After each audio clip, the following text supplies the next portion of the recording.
Patricia Gras. Welcome to Passion Time. I'm here with Sonia Nazario. She's a Pulitzer Prize winning journalist. She wrote Enrique's Journey, a very well-known, very popular book. It's now being used all over the country in universities and high schools to teach people about the plight of immigrant children, especially from Central America. Thank you so much for joining us on Passion Time. How did you find your passion, and how are you living your passion? My passion I found because my mother took us back to live in Argentina, where both of my parents are from, after my father died of a heart attack in the United States. It was a terrible time to go back. It was the beginning of the so-called dirty war in Argentina. Yeah. The military was about to take power, and they were killing tens of thousands of people in the coming few years. And one day I was walking down the block in Buenos Aires with my mother, where we lived, and saw a pool of blood on the sidewalk, and I asked her, what happened here? And she said, the military killed 2 journalists. And I asked her, why would they do that? And she said, well, those journalists, they were trying to tell people the truth about what's going on here. And so I realized the importance of the role of the media in holding people accountable in a democracy. And so I decided there in that moment to become a journalist and hopefully be that truth teller. And you're a Pulitzer Prize winning journalist. So one of the things I admire about your work is that you become very immersed in the work. I mean, when I read that you actually wrote in the trains, the young people are writing to get to the United States, and that you go through the whole process, and I thought that was amazing, and that's the way you should tell the story. Yeah, I have post-traumatic stress to prove it. Yes. Yeah, I mean, it's kind of being a war correspondent in a way. Right. Okay, so Enrique's Journey is about a young man whose mother had to leave the country, Honduras, because she couldn't feed them, which is a very common story throughout Central America, and what happens to him. And this book became very, very popular in the United States, a bestseller. I think it's the most read book about immigrants in the U.S. today. And why do you think that is? I think that many educators and others are trying to better understand the issue, that this is a very polarizing issue where you have people, I mean, I think our media landscape is very polarized. You watch what you already believe, and this book puts you in the shoes of an immigrant child who is setting off to find his mother, and it puts you in one immigrant family so you can understand the complexities of that family and what they're going through, and you can better understand who is coming now to the United States, women and children, and you can better understand your neighbors.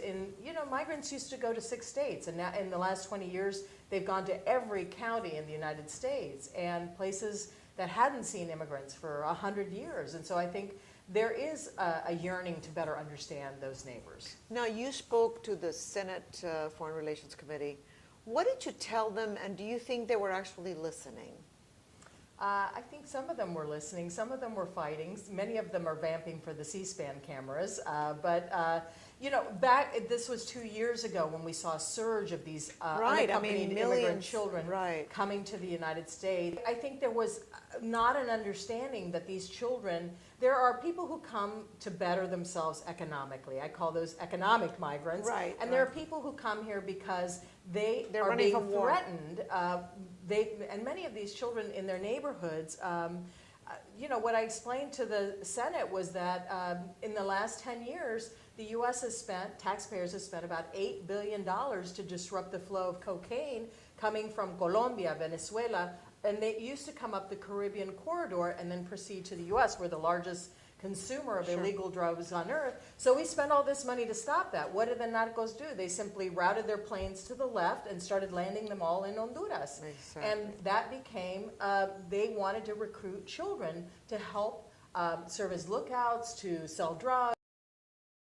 And so in many of these neighborhoods, the narcos or the gangs who work sometimes for them are recruiting children, 9, 10 years old, and telling girls, you're going to be my girlfriend, or I'm going to kill you, I'm going to your family, exterminate your whole family. And they do it. And they do it. So this led to, I went to schools in Honduras in 2014 where if you're a teacher, you have to pay a war tax to be allowed to teach. As a student, you have to pay a war tax to be allowed to go to school. Children were killed going to and from school, very common, and so school attendance plummeted.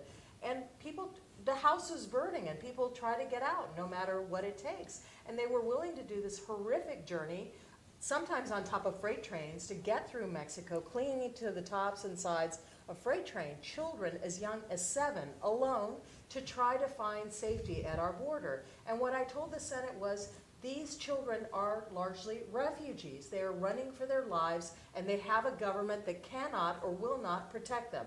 We have signed protocols in this country saying that we will protect refugees. Stand up and do the right thing by these children. What is happening to these children? Because I know you're also involved in getting them legal counsel because they have to go through a judicial system once they get here. What's happening with the kids?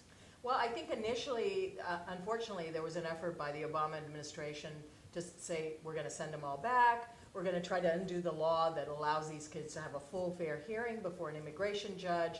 He wasn't able to get that through Congress, so he said, we're going to put these kids' cases at the front of the immigration court dockets and try to ram them through incredibly quickly. There were judges here in Houston who were giving kids a week to show up with a fully developed asylum claim.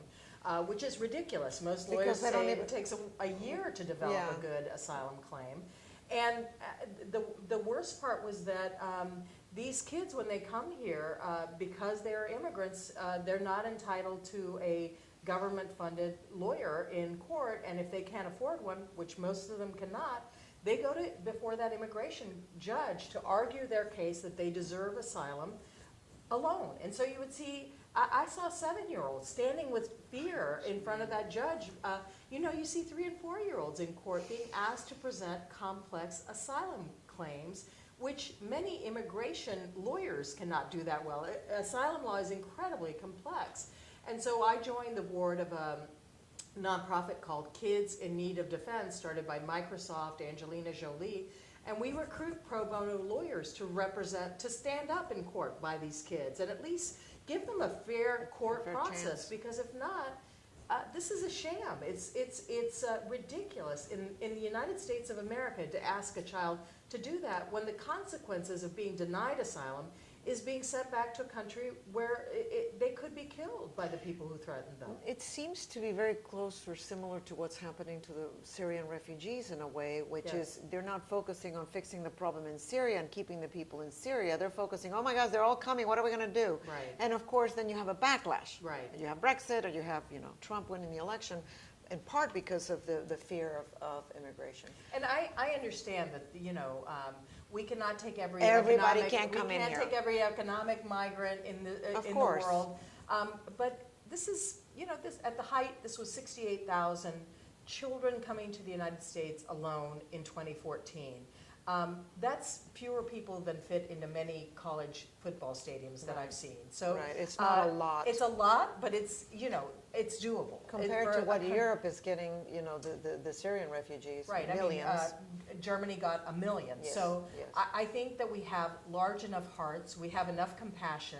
That when a child is running from danger and knocking at our door, we should do the right thing and open that door. Well, they're certainly not coming here to work. They're coming here to survive, they're right? Coming here to survive. Or go to school. And I think when many Americans understand the difference, that these are not economic migrants, that this is a limited number of children, that we've signed laws, protocols saying that we will do this for refugees, I think many of Americans are big-hearted and they want to do the right thing. And you wrote an article about a program that the United States is involved in. Tell me about that, because again, I think you're just shining a light into a problem that I don't think people are really aware of, how serious this is in so many areas in Latin America with the gangs that are just death. I mean, the type of existence these people have is just unbelievable. And you wrote about a program that the United States has been very successful with, and I think people need to know more about that.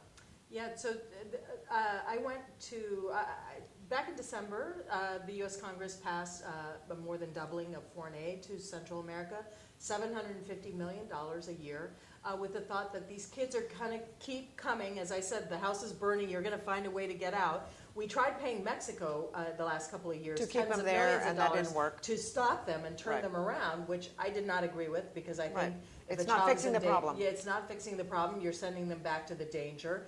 So I wanted to go to a neighborhood and see, well, how is this money working? What are we doing with it? I went to the most dangerous neighborhood in the former murder capital of the world, San Pedro Sula, Honduras. Sula, sí, sí, sí, sí. And in that neighborhood 2 years ago, you know, the 18th Street Gang, which started in Los Angeles where I live, they would set up a barrier in the middle of the main street, and any car that approached, they would say, where are you from, where are you going? And if you didn't say the right answer, they would just shoot you right on the spot. The streets were littered with bodies in the morning. Parents did not let their children out the front door at high noon. It was so dangerous.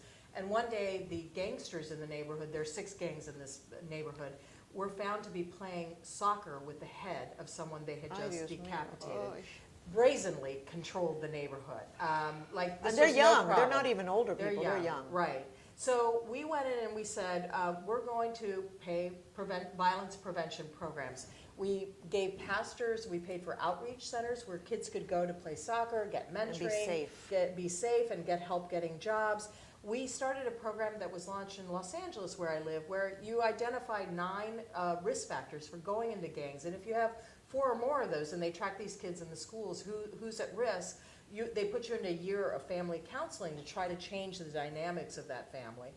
And then we, in Honduras, 96% of all murders, you can completely kill someone in broad daylight and get away with it. 96% never result in a conviction. Total impunity. Sort of like rape in universities in the U.S. Right. So, we set a nonprofit went in that the U.S. paid with investigators, psychologists, and it was a team of 3 people. And they'd go to a family that had just had someone killed. They wouldn't say, you know, can you help us initially, but they would go to the morgue and say, can we help you transport the body? Can we get you coffee for the wake? And a few weeks into this, they would say, can you help us solve this murder? Can you serve as a witness? Because most people have seen the person who Of course, but they're killed. afraid. They know, they witnessed the murder in many cases, but they're afraid because they're going to kill him. You're dead if you testify. Of course. So, and I witnessed a trial where a witness came. They're outfitted in a black burqa. They have on rubber boots. They have on gloves. They arrive at the courtroom, and they put them in a wooden armoire that is on wheels, and they wheel you in the courtroom with a one-way mirror. And with your voice distorted, she testified against 2 guys who had raped a 13-year-old girl and then cut her to bits and killed her. And they got justice. And so in these neighborhoods, more than half of homicides are resulting in convictions. In this neighborhood, homicides were reduced 62% in 2 years. Wow. And the number of kids fleeing was cut in half. We need to do, so more I of have that. people who ask me, why should I spend any money? I was just at a college in Missouri. Why should I spend any money on another country? Well, we're spending $100 million in Honduras on this versus billions once these children arrive at our borders to process them, court costs, educational costs.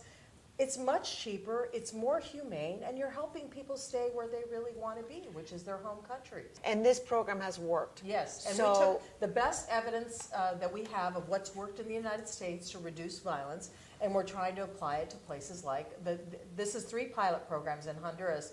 We need to spread those pilots. We need to focus more on dealing with gangsters themselves, which we know is what works the best in reducing violence.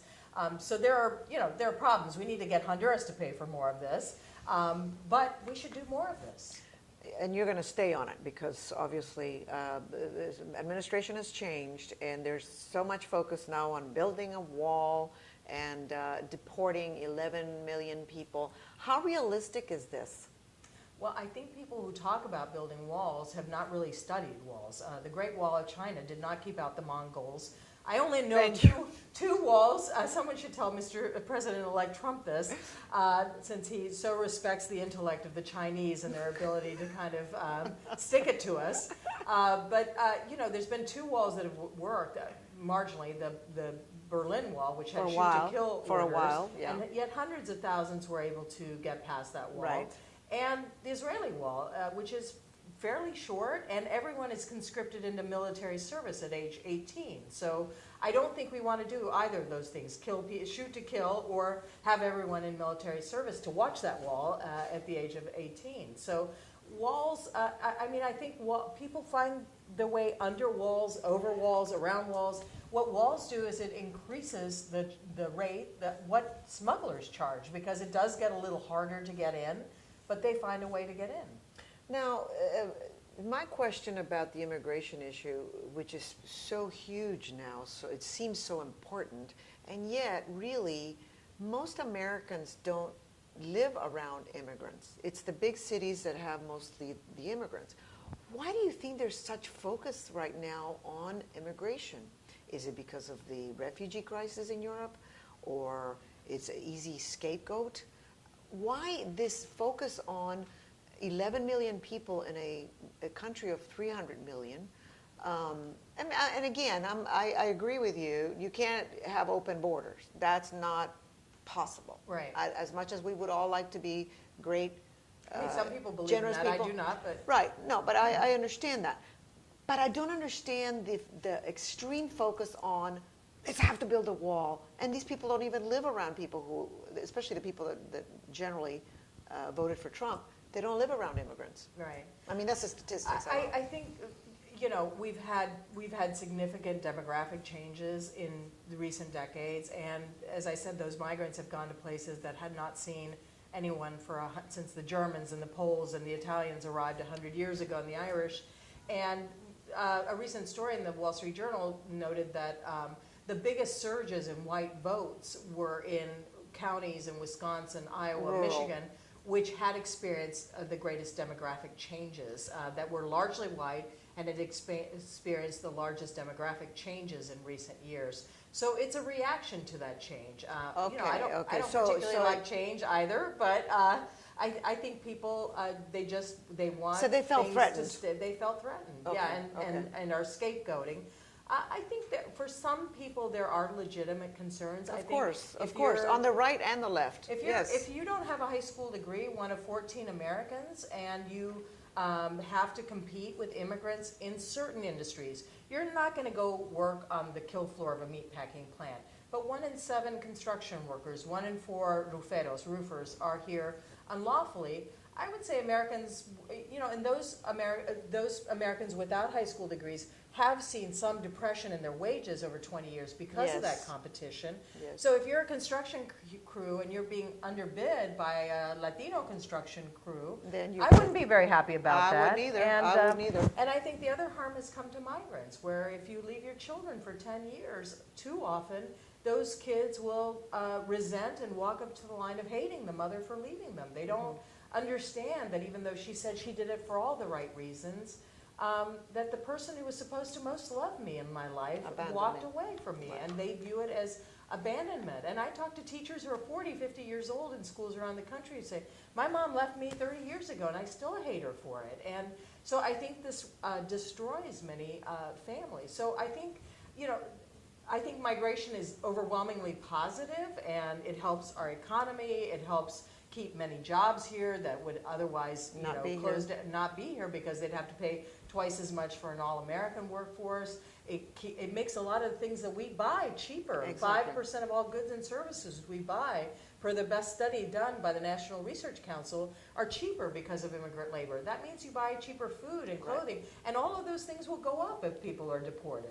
So you should know that. So I think it's overwhelmingly positive, but there are some costs, and if you're in that group that's being affected, I can understand why. You have legitimate gripes. As a good journalist, you listen to both sides, I do, which is what we need to do.